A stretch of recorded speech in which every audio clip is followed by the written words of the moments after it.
नमस्कार, मेरा नाम डॉक्टर गौरव है और मैं बच्चों की हड्डियों का डॉक्टर हूँ। मेरे क्लिनिक का नाम चाइल्ड ऑर्थोपेडिक क्लिनिक है और मैं दिल्ली एनसीआर में प्रैक्टिस करता हूँ। आज हम बात करेंगे एक फुट कंडीशन की जिसको बोलते हैं वर्टिकल टैलस या कंजेनाइटल वर्टिकल टैलस या शॉर्ट फॉर्म में सीवीटी।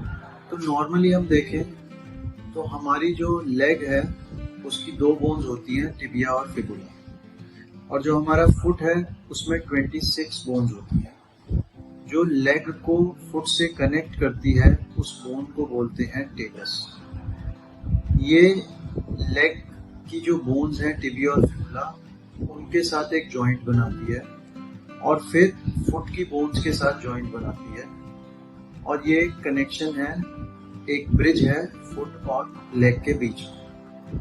जैसे हम नाम से बात करें कंजेनाइटल वर्टिकल टैलस, नॉर्मली ये फुट की डायरेक्शन में होती है, लेकिन कई केसेस में ये वर्टिकल खड़ी होती है और ये सोल की डायरेक्शन में फेस करती है, जिसके कारण उसके आगे की बोन्स भी डिफॉर्म होने लगती हैं और फुट की शेप सीधी ना होके एक वी शेप में हो जाती है, जिसको हम रॉकर बॉटम फुट भी बोलते हैं। अब ये बहुत ही रेयर प्रॉब्लम है, 10,000 में से एक बच्चे में ये मिलती है और काफी केसेस में ये और डिजीजेस के साथ भी एसोसिएटेड होती है, जैसे आर्थ्रोग्राइपोसिस, मेनिंगोमाइलोसील, स्पाइना बाइफिडा और अदर न्यूरोलॉजिकल कंडीशंस। इसको कैसे डायग्नोज करते हैं? तो जैसे ही बच्चे की डिलीवरी होती है उसका फुट बहुत ही डिफॉर्म लगता है, वो एक नॉर्मल फुट की तरह नहीं लगता, वो एक बोट शेप फुट लगता है जिसमें पैर नीचे की तरफ कन्वेक्स हो रहा है, जैसा कि आप देख सकते हैं इस फोटोग्राफ में।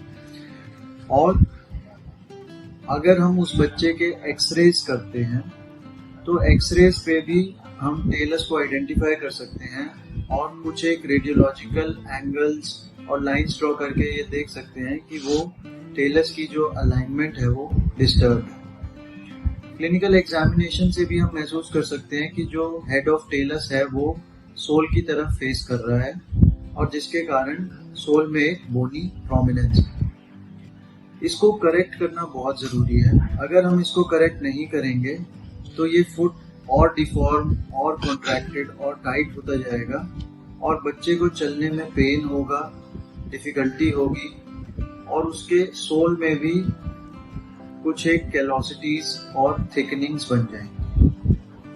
करेक्शन के कई तरीके हैं। अगर आप अर्ली एज में आ जाते हैं जैसे कि एट बर्थ, तो उसको स्ट्रेचिंग और कास्टिंग से भी करेक्ट किया जा सकता है। उसके बाद एक बार ये करेक्ट हो जाता है टेलस का अलाइनमेंट, टेलस के आगे जो बोन्स हैं वो टेलस के साथ अलाइन हो जाती हैं, टेलोनेविकुलर जॉइंट रिड्यूस हो जाता है, तो उसको रिड्यूस पोजीशन में रखने के लिए पिनिंग करी जा सकती है जो एक माइनर सी सर्जरी है, और फर्दर मेंटेन करने के लिए स्प्लिंट यूज किया जा सकता है। कुछ केसेस में अगर बच्चा लेट प्रेजेंट करता है जैसे 3 साल 4 साल, उन केसेस में कास्टिंग सफिशिएंट नहीं होती और ओपन सर्जरी करके टेलोनेविकुलर जॉइंट को रिड्यूस करना पड़ता है और उसको रिड्यूस करके फिक्स करना पड़ता है। उसके बाद उसको प्लास्टर में मेंटेन करते हैं ताकि वो अपनी रिड्यूस पोजीशन में हील हो जाए, और उसके बाद 2 महीने के बाद उसको चलाया जाता है विद स्प्लिंट्स। तो ट्रीटमेंट एज के हिसाब से होता है।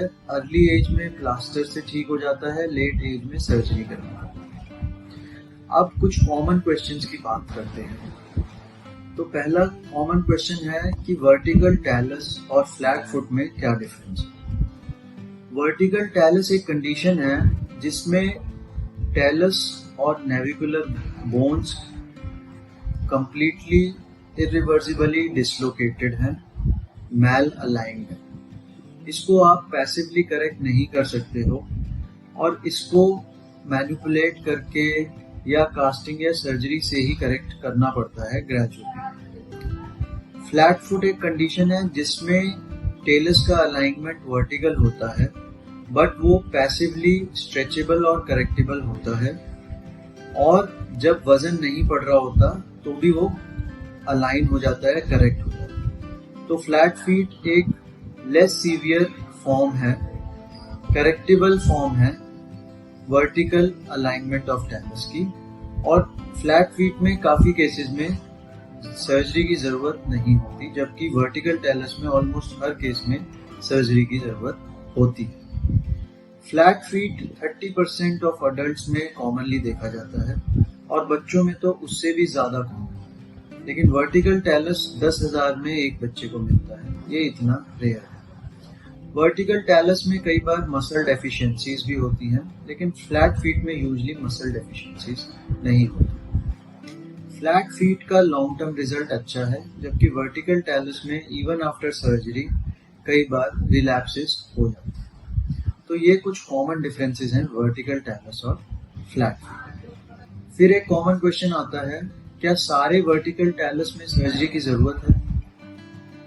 अगर आप टाइम से प्रेजेंट करते हो, फर्स्ट मंथ सेकेंड मंथ में प्रेजेंट करते हो, डॉक्टर से मिलते हो, तो काफी केसेस को कास्टिंग से या मिनिमल सर्जरी से करेक्ट किया जा सकता है। अगर कोई बच्चा लेट प्रेजेंट करता है, 1 साल 2 साल 3 साल, जब चीजें बहुत स्टिफ हो चुकी हैं, बोन्स और सॉफ्ट टिश्यू बहुत रिजिड और स्टिफ हो चुके हैं, उन केसेस में सर्जरी की जरूरत पड़ती है। फिर एक क्वेश्चन आता है, क्या मेरे बच्चे को सर्जरी करनी ही पड़ेगी या कास्टिंग से ठीक हो सकता है? तो जैसा मैंने आपको बोला, कास्ट लगा के हमेशा ट्राई किया जाता है। अगर अलाइनमेंट वापस आ जाता है, टेलोनेविकुलर जॉइंट रिड्यूस हो जाता है, तो सर्जरी नहीं करी जाती। लेकिन अगर रिड्यूस नहीं होता है, मैल अलाइंड रहता है, तो सर्जरी करनी पड़ती है। एम ट्रीटमेंट का है टेलोनेविकुलर जॉइंट की रीअलाइन। अगर कंजर्वेटिवली सर्जरी कास्टिंग और स्प्लिंट से हो जाता है, वेरी वेल एंड गुड, नहीं तो सर्जरी करनी पड़ती है। धन्यवाद।